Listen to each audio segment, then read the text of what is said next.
Hi, everyone. I'm Maggie McGrath with Forbes Breaking News. Ukraine says that it has captured 82 settlements and 444 square miles of land in Russia in stunning developments in a 2.5-year-long conflict. Joining us to explain what this means right now and for the future of Ukraine's war against Russia is Robert Orttung. He is a professor of international affairs at GW. Robert, thank you so much for taking the time to be here. Thank you for having me. Let's start with what Ukrainian troops have accomplished over the last 10, 11 days. What do we know and how significant is it? Well, this is a major change in the narrative and the course of the war. They've taken a small but significant piece of territory inside Russia. The immediate response from the Kremlin was that they would take it back quickly, but that hasn't been the case. And now it looks like the Ukrainian troops, at least in Kursk Oblast, are settling in for a longer occupation of that area. What happens next? I think that's probably the biggest question that I see swirling out there. What more is the Ukrainian army capable of here? Well, that's a question we don't know the answer to, but clearly they took the Russians by surprise and they were able to grab some territory, but it's going to be much harder to move farther into Russia as the Russians realize what's going on and start moving their troops, both from within Russia and potentially from the Ukrainian battle line over to Kursk and Belgorod and respond. It looks like the fighting in Belgorod has been much more serious, and they've been able to block the Ukrainian advance on that part of the border. So it looks like this battle is being engaged by the Russians, but it's going to be very difficult for them to dislodge the Ukrainians who are there right now. You used the word surprise. It was a surprise to Russia. How much of a surprise was this to the broader international community, specifically the U.S.? Mm-hmm. Well, my sense, I don't have any inside knowledge of what goes on, but my sense was that it was a big surprise to everybody. The Ukrainians planned this on their own, and they kept it quite secret, even secret from the Russians who could see across the border and presumably would have a sense of what's happening there if their intelligence were working the way it should be. So I think the Ukrainians are an independent country. The U.S. is obviously supporting them, but they are free to make up their own minds and decisions on how best to fight this war.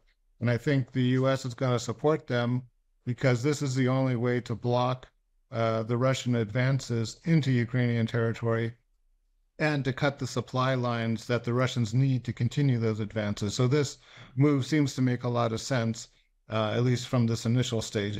Everything is a risk in a war, but this seems like a risk that was worth taking.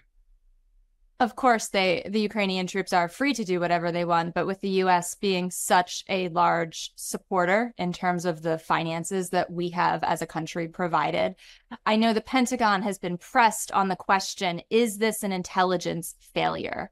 Robert, what's your perspective on that question? Well, again, the U.S. doesn't control what the Ukrainians do. I mean, we do provide weapons, we provide a lot of support and advice. In the past, sometimes they accept that advice, sometimes they don't accept that advice. But they're the ones who have the best knowledge. They're the ones who are fighting for their country, and ultimately they're outside of the NATO alliance. So that was part of the reason why this war got started in the first place, is that they weren't really one of our key NATO ally members. They're a partner country, and so they have a degree of independence in what they do. Can you give us some context for how significant the last 10 to 11 days have been in the broader stretch of this conflict? It feels like a momentum shift, but I can't tell if that's just the media making headlines or if it's an actual tactical shift in the momentum of this conflict. Well, the last time Russia was invaded and had its own territory occupied was in World War II. So this is a major historical shift in that sense, because Russia has been an aggressor, obviously, since 2014 at least. But this is the first time that they're facing a battle on their own territory. And that's, Putin makes a big deal out of World War II. And you would think he would have learned the lessons of World War II, which is not to get involved in another land war in Europe because of the unpredictable nature of what happens there. And so, ironically, much of his ideology much of his stature inside of Russia comes from the great Russian victory in World War II, the Soviet victory. And now that's completely undermined. People are, referring back to the Kursk tank war that was so vital to that earlier conflict, and now it's going the other way for Russia. So obviously, Ukraine is not like Hitler or Napoleon. It's not pushing toward Moscow, but it is inflicting significant damage on the Russian psyche, on the Russian image abroad, and that sort of thing. Let's talk more about the Russian psyche and Putin's reaction. What do we know about how he's thinking at this point in time and how he might respond to the Ukrainian incursion? Mm-hmm. Well, Putin is always focused on one thing, which is maintaining his own political power. He can never leave office because his whole system is corrupt, and if somebody were to replace him, they would most likely kill him.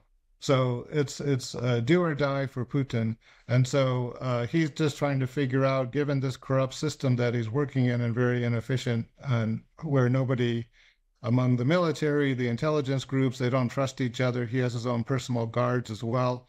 So there's lots of different units, and he's trying to make that whole system work at a time when, everyone is afraid to do anything they feel like is not going to be what the leader wants them to do. So nobody's going to take initiative. So he needs to pull together the resources he has, try and coordinate them, and fight back against this Ukrainian initiative. And so that's going to be very difficult for him to do.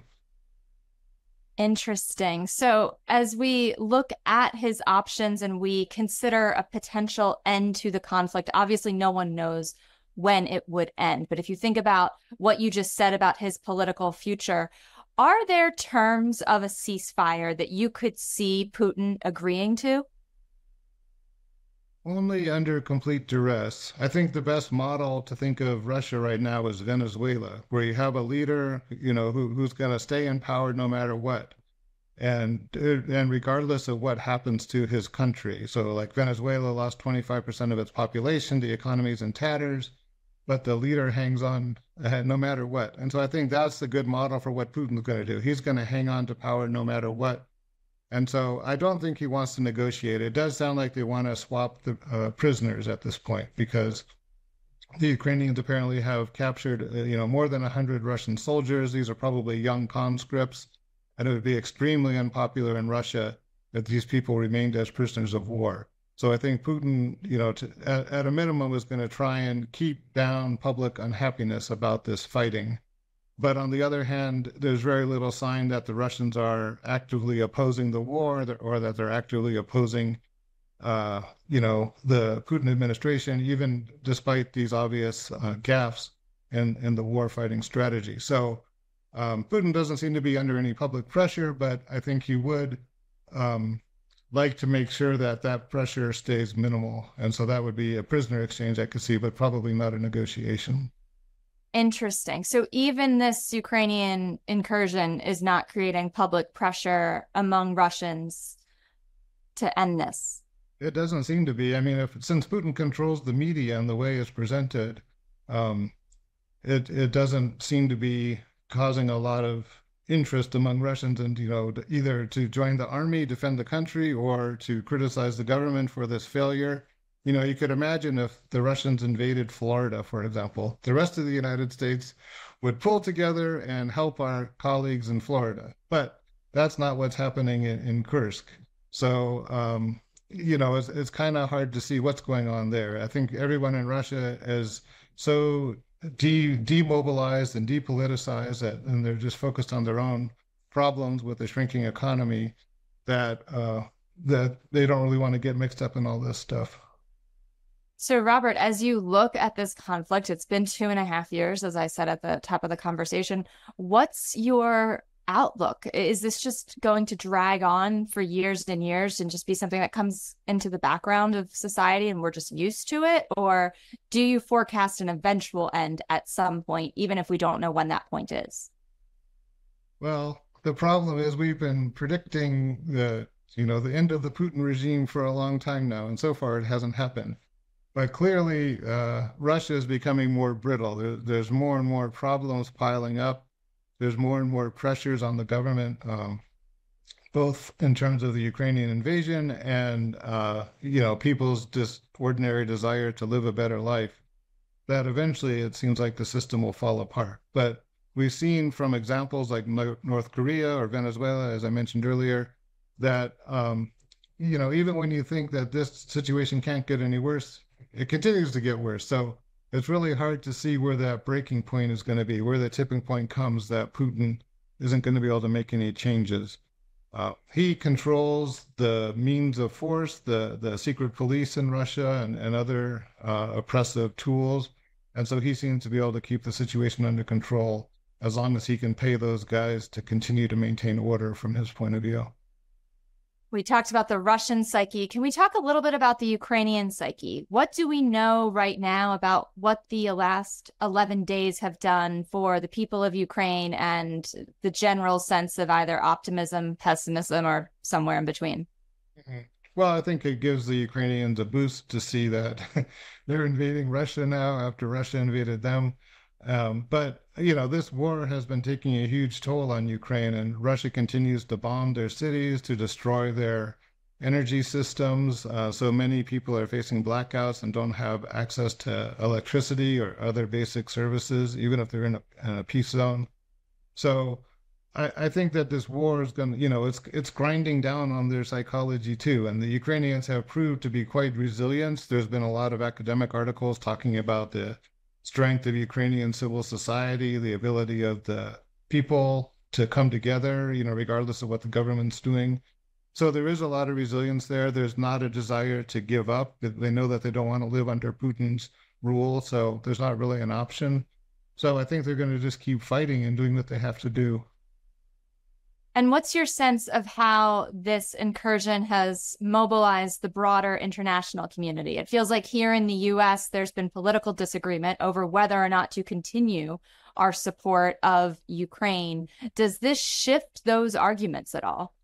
Yeah, I think one of the audiences for Ukraine's invasion of Russia was the United States and the broader Western alliance, and is to demonstrate to that alliance that Ukraine is still in this fight and that they're still capable of doing quite amazing things, and that they're using the weapons that we provide effectively.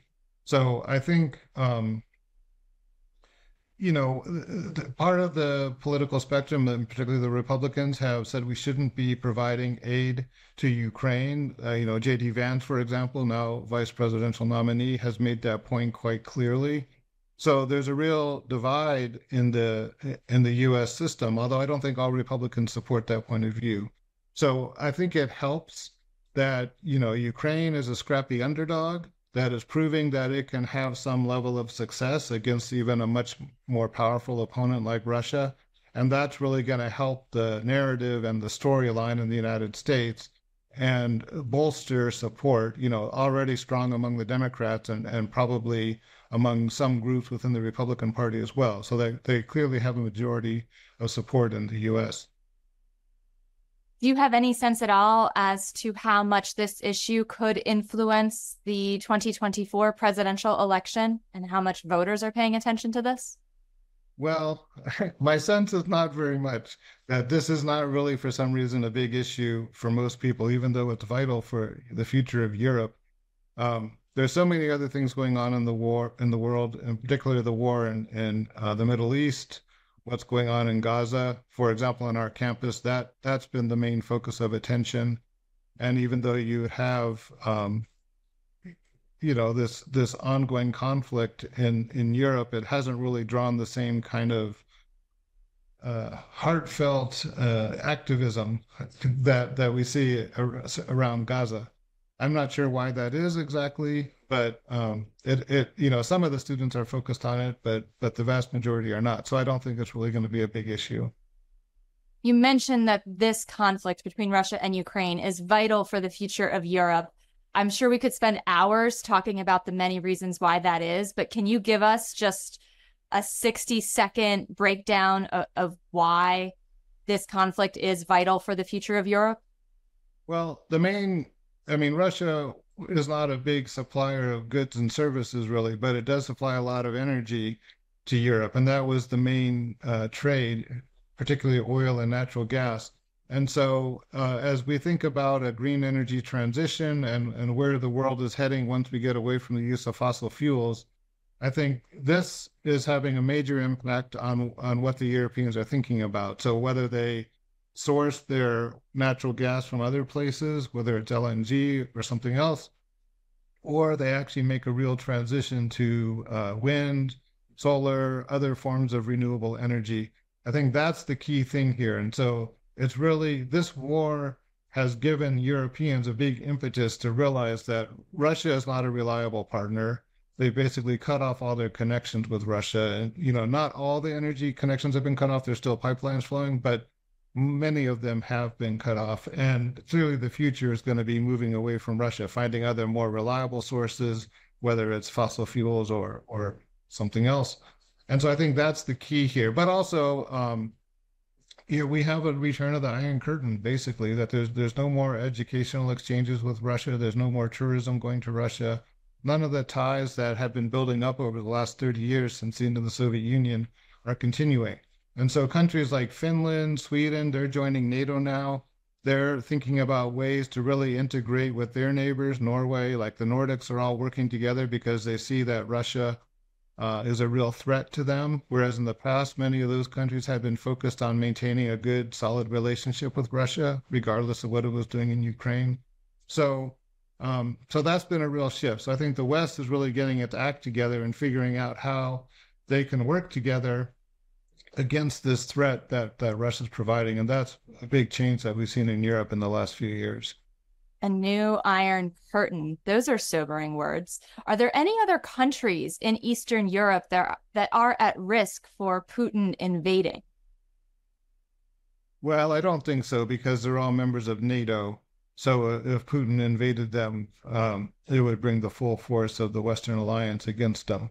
So I think that's the why Ukraine was so vulnerable. Now I think going forward, at some point, we're going to have to draw a bright red line that says this is the West and this is Russia, and any incursion by Russia across that line would trigger a full-scale war.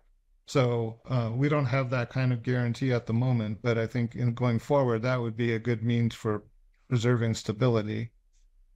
What could avert that big red line? Is that a full-scale change in leadership in Russia and Putin somehow getting booted from power?